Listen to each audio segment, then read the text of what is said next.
Assalamu alaikum and welcome to this weekend's edition of Book Bites.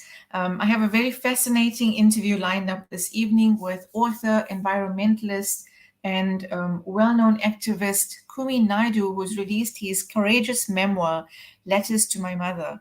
Kumi Naidoo doesn't need huge introduction in the South African and in the global space as well.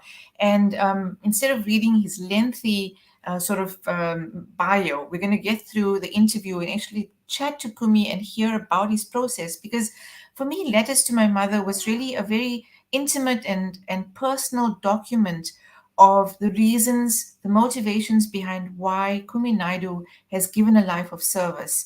And so, with not much further ado, Kumi, welcome to the show. It's an absolute pleasure and a privilege to have an opportunity to chat to you. And congratulations on this new memoir that's currently being launched around the country. I look forward to our chat this evening. Thank you so very much, and greetings to you and your listeners. So, to get right in, Letters to My Mother was so deeply personal. I always say it takes so much of courage to write a memoir. Speak to us, congratulations on doing this successfully, and speak to us about your writing process and your motivation, your inspiration for putting this finally together. So I was under pressure for a long time from Chatsworth comrades and friends to write about that period because, lots of people from that time are dying and leaving us and so on. And there was a sense that history should be captured. But even though I knew it was the right thing to do and I wanted to do it, the motivation really came, sadly, when my elder sister Kay was suddenly diagnosed in 2017 with brain cancer and left us a month later.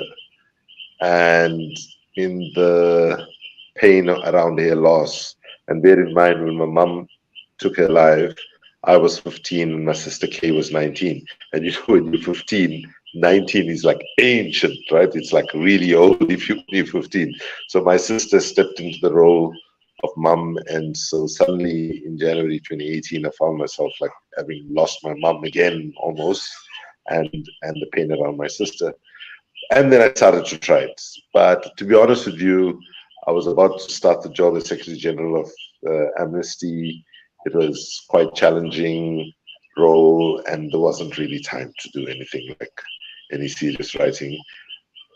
But then, after some health issues, a couple of years later, I stepped down from Amnesty, and then suddenly I found myself in lockdown in London unexpectedly, and I then sort of said, okay, this is the universe trying to tell me something. And then I realized as I started the process of firstly just talking things onto tape, just getting things Right. down so I could just collect the memories.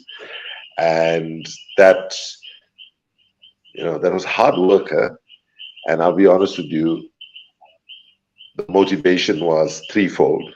One, to try to remember people who had left or people whose sacrifices were not acknowledged. So I hope that this book presents a sort of certain people who have not had the visibility and the acknowledgement that I genuinely believe they should have. The second thing was to finally treat the writing process as my healing process from the trauma and the grief of my mom's suicide 4 decades ago. And the third thing was to try to look at what we did in the 80s in the struggle and look at what was good from that time that we can learn from and we can still draw on now to address the challenges that we face, as well as what was bad about those times that we should leave behind and move on. So those were all the motivations behind starting to write. I would say it was not easy. It was really difficult. I cried a lot, probably filled a bucket full of tears. And but at the end of it, uh, I'm so glad to have done it because finally I feel like I've made the time and the space to grieve the massive loss around my mother's passing more than 40 decades ago, 4 decades ago. And I can see that, in the successful completion of your book is that you've got this healing journey of dealing with the loss of your mom as a teenager? Because it seems like that was shelved. When you're in survival mode, a lot of our traumas are shelved to be dealt with at a later stage. And then there's this huge realm of activism that you speak about, but you speak more about the 80s and the 90s and not so much about your current work, which we'll hopefully get a bit of later in the interview. And an important historical and social documentation there, both of mental health history and of our anti-apartheid, I mean, the anti-apartheid struggle. Speak to us about that. I mean, the process of a young mind being conscientized around what's happening at the time, especially for those of us listening now who wouldn't have had such a keen sense of what it was like being in the 80s as as an activist and saying, well, this is a struggle for justice because this is just so necessary, not the way to live. You know, when I got involved at the age of 15, it was during the national student uprising against the inequality in education. So the focus was, we want equal education. And the slogan at the front of the march was, we want equality. By this time the slogan got to the back of the march, the younger kids were chanting, we want a color TV, because they thought that's what the slogan was at the front of the march. But I jokingly say at that time, of course, kids in white schools had color TVs, kids in black schools had no TVs. But I jokingly say at that time, I was so young, 15 years old. I probably wanted a color TV and equality almost equally. But the one mistake that oppressive leaders make all the time, even today, is they think when they move in with like repression, expel people, put them in prison, make their life difficult, that they will shut things down. It might very well have been, if the state did not use so much of repression against us at that time, right, with bait and charging, tear gassing, all of that, it might been that we would have taken part in one protest and we would have gone back to being normal students, if you want. But the fact that governments always over-exercise, over-use their power without any moderation, actually, in my case, being expelled from school at the age of 15 was just the sort of almost like a certificate that you are going to be involved in the struggle for a long time, because government thought, okay, we'll shut this person down by doing this. And human character mostly, especially when people have got to the point where they've dealt with fear, or dealt with fear to a large extent, then those actions backfire. And I've seen it all around the world. And so all the repression that came against us in the 1980s, and there was terrible repression. And just to be clear, the repression in African townships was significantly worse overall, with exceptions, than what we had in Indian and colored townships. But nevertheless, it was still bad. And the heroism and the courage that so many people showed, was amazing. In Cape Town, for example, but by the way, in 1980, for that school boycott, it started in Cape Town under the slogan, I believe it was, you pay our teachers peanuts, no wonder you give us monkey education. And at that time in the Indian and colored education systems, there was the Minister of Education for both those departments was a guy called Andreas Steyn, Steyn, and another popular slogan at that time was, there's a stain in our education system, but spelled Stain. So, there was a lot of learning happening, creativity, dealing with, is the struggle against white people or is the struggle against a system of white oppression, all of that stuff. And I would say, in some ways, it was a privilege to live at that point, because it was a moment of much more optimism, to be honest, than the moment we live in now.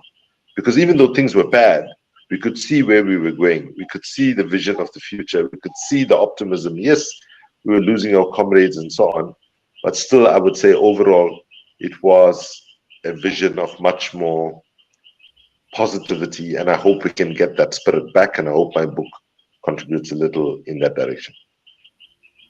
There is a sense that, I mean, you enter this space with a lot of anger, unresolved trauma and anger, but it's given some kind of productivity, and you speak so positively about it now. There's a momentum that anger has, but at the same time, it's a struggle for dignity of all people, and we're still faced with that reality, the struggle for dignity for our people.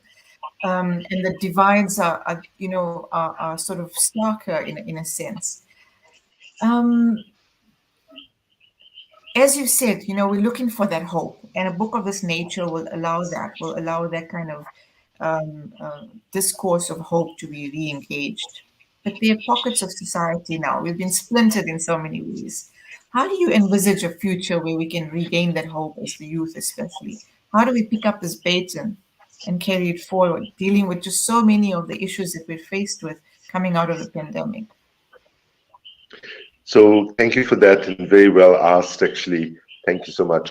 I would say first is we have to just accept that pessimism in this moment of history, globally, continentally, and nationally, is a luxury we simply cannot afford. Secondly, I would say is the pessimism of our analysis of how deep the crises and challenges are can best be overcome by the optimism of our creativity, our thought, and our courageous action.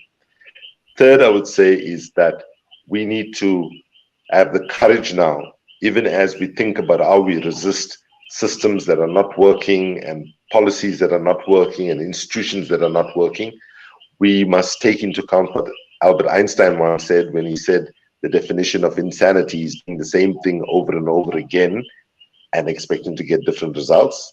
So what I would say is that just as some in the activist movement are saying it cannot be business as usual, it cannot be government as usual, let me say that it cannot be activism as usual either.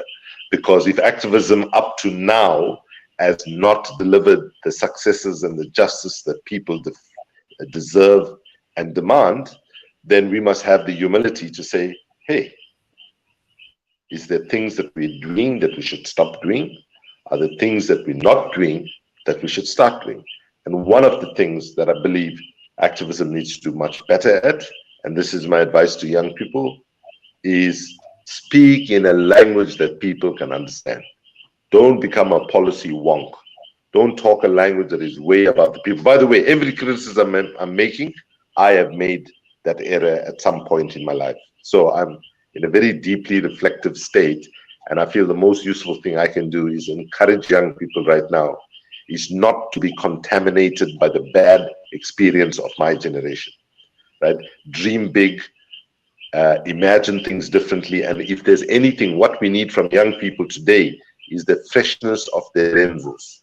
What I mean is we need young people to look at old, intractable, unsolvable problems with fresh eyes and fresh perspective and tell people like me, right, of my generation, we are no longer willing to accept that young people are the leaders of tomorrow, because if young people wait for tomorrow to take leadership, there might not be a tomorrow to take leadership in. That is the scale of the intersecting reality of the climate crisis with the deep inequality crisis that we face in South Africa, in Africa, and globally. And I mean, with perfect timing, you have the climate change conference starting. Is it this week? You have a lot to draw on and a lot of expertise to share with us as well. So I'm hoping to hear some comment as well from you in terms of, you can draw on your expertise from Greenpeace International. You've been with Amnesty. And what are the expectations for this conference, and how do we feature as a continent and as a country? What are our expectations going forward here? So the negotiations this year is in Sharm el-Sheikh in Egypt, and is happening on the African continent. And so for that reason, some people describe it as the African COP. But just to be clear, the COP itself, the actual negotiations, happens in a space in Egypt, like it happened in Durban in 2011.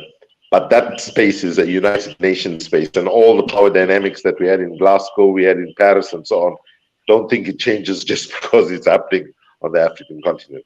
However, what activism has tried to do, given that it's happening on the African continent, is to really push the issues that impact on Africa directly. And one of the issues that impacts on poor countries that we are trying to get traction here at this COP is to get rich countries of the world to put down money to support what we call loss and damage of poor countries which have contributed least to the problem, who are now paying the first and most brutal price from climate impacts. So let me give you a practical example. In April, when the rain bomb in 2 days hit Durban on such a severe basis, and so, hundreds of people die and infrastructure devastated on a massive level. These are all climate-related events, right?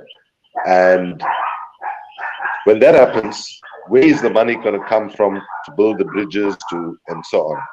And especially for poor countries where they don't have fiscal space, the idea is to make sure that rich countries that carry the burden of accumulation of greenhouse gases and carbon as one of them in the atmosphere, to step forward to assist. And let's be clear, poor countries are not asking for charity. We're simply saying to rich countries, you built your economies on dirty energy, oil, coal, and gas, and those energies is what's creating the impacts that we are seeing in Durban, in Bangladesh, in Pakistan, and various other places.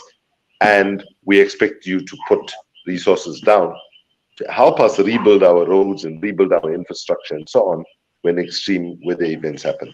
It's a very difficult struggle, but that's one of the biggest struggles for Africa taking place there. The other struggle is obviously to get more urgency, more pace, and so on, but and largely to look at how rich nations deliver on the financial promises that they've made over and over again, but don't seem to want to deliver on them. But we have to push at the COP as well to increase the ambition and the urgency and the seriousness of our governments. I'm not at the COP this year. I've, one of the few years that I've not been in the last 15 years. But there are many good civil society activists there. I would ask people to particularly follow Tasneem Issouf, who is the Executive Director of Climate Action Network International. She's a South African, and another South African she's from Cape Town, and then another South African, Makoma Lekalaka. She is from Earth Life Africa, and both of them will be tweeting and sending information if people wanting to follow two South Africans who we can trust on the ground. Thank you so much for sharing that. I've obviously gone along beyond the scope of this very treasured writing of your memoir, and I want to come back to it as well, because I think that you have a lot to offer, and I know that there'll be more books written about your environmental commentary, and we know that there's a lot to look out for and to to establish for the week ahead with the conference. But writing a memoir of this nature, just to bring it back, as you said, required perhaps a space and a time. It may have been brewing in your head for many years, and you did sort of have motivation from 2017 onwards. As a family document, as a personal family document, what does this mean, sitting down, holding this copy in your hand, together with siblings, and have, experiencing this as a personal document? What has it been like for you and your siblings? I think your sound is off. I'm so glad you asked this question, because today was one of the launches in Chatsworth. The next one in Chatsworth, which is where I grew up, is next week Saturday. But today's launch, both my siblings, who are mentioned, repeatedly in the manuscript, were there with me today. It's the first Durban launch, if you want. And I, of course, this is a journey I traveled with them. And probably if I didn't write this book, my sister Kamini and my brother Kovan and I would not have actually had the possibility of stopping and getting on a Zoom call and saying, "Do you remember the day Amma died?" You know, and each of us, for the first time, 40 plus years later, recalled what we went through on that day, and how, you know, so that was one very, very painful but necessary and in the end beautiful thing for us to do. There's also been some funny moments, like my brother Coven's son, Kivon, he's 5.5 years old, and he was listening to Coven and I talking on the phone, you know, and then eventually, and he was at the book launch today, and we called him up, and he asked me this question. He says, "Kumi Nana," which is what he calls me, he says, "Kumi Nana, I think you're a very bad person because you, the older brother, and you escaped the country and ran away to exile, and you left your younger brother, and your younger brother ended up in prison for so long. I think that's very bad. How do you explain yourself?" On the spot. So that was, so I said, you know, it's a very sweet question. I mean, you know, obviously my brother and I were very close comrades. Thankfully, he was able to operate for a little bit longer than I did. And I think, you know, none of us in those days wanted to go into exile. All of us would have preferred to stay at home. But thankfully, you know, I had some really good advice from senior comrades and so on, who said, "Listen, things are going to change faster than you think. So get out and get some skills. So hopefully you can contribute to South Africa and the world when the struggle is won." And for me, the struggle has not been won. We won the right to vote. We've not won an end to poverty, a fair economic system, progress on gender-based violence, and so on. So I said to him, "Don't worry, I'll make up for it, because there's still more work to be done for us to make the world a better place." And I think we need to be sending messages of positivity and hope, not false hope, you know, real hope, showing young people in particular and people in general that we all have a choice. We can either be part of the problem or part of the solution. It doesn't matter exactly what you do, but do something that is meaningful, positive, and so on. Very few people would have referred to my sister, Kay, as an activist. But to me, Kay was very, very much an activist, because she enabled Coven and I to do many, many things that we just would not have been able to do, from giving us money for printing pamphlets to hiring buses for rallies, or hiding us in friends' homes, or finding safe houses. These were all things that were necessary. So what I say, don't let anybody tell you that you cannot make a difference to make our world a better place. It doesn't matter how big a contribution you make or how small a contribution you make, but every bit has a potential to add up. And that is why I encourage people to think in this way. If you're feeling depressed about what's happening in South Africa right now, one of the ways you can overcome that depression is by doing something positive. Even if you help one person, or whether you help 20 people in the community, or whether you help even larger numbers. That's a spirit that we need, because all of those things can add up, needs to add up, should add up, if we're going to be able to ensure that our children have a better life than what we are going through right now. Thank you for such a inspiring perspective, because we do, I think, coming out of the pandemic, we do feel bogged down by the challenges that we're faced with, that have been exacerbated perhaps or highlighted through the pandemic. And sometimes there's this feeling that we're not in the same boat, and we don't have the sort of the support that we expect to have from the structures around us.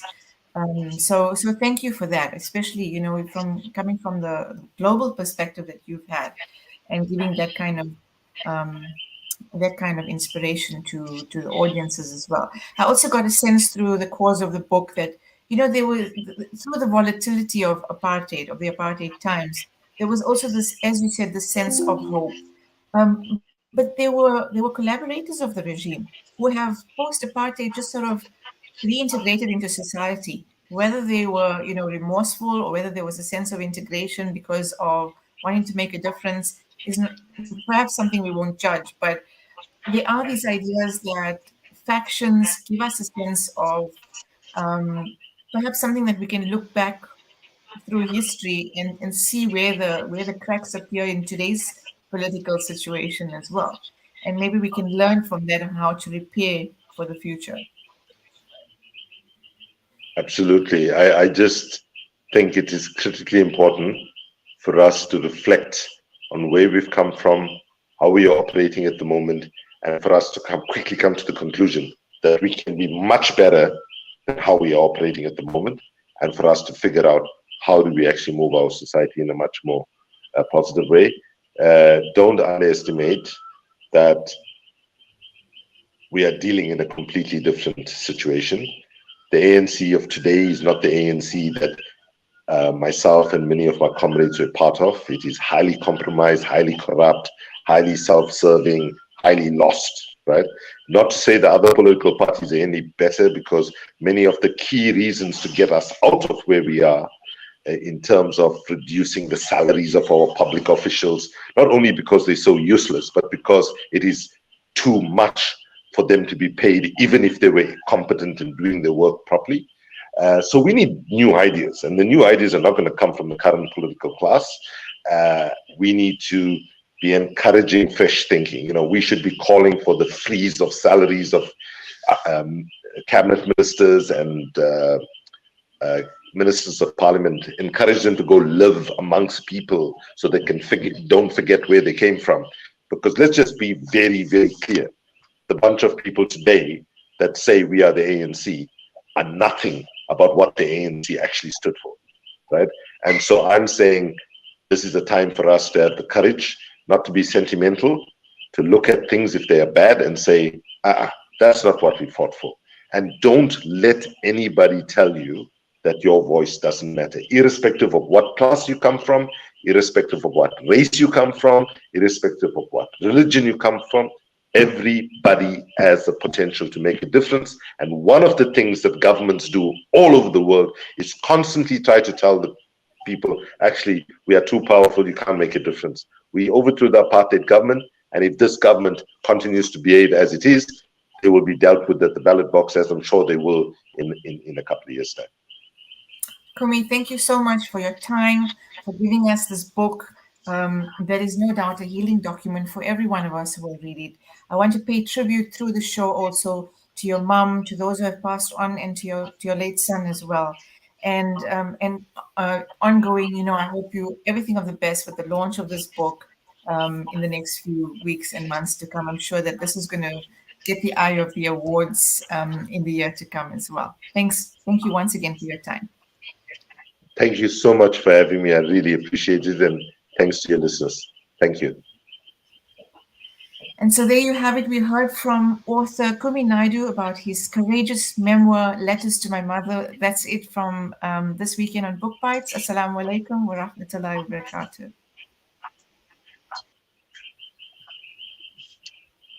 Thank you.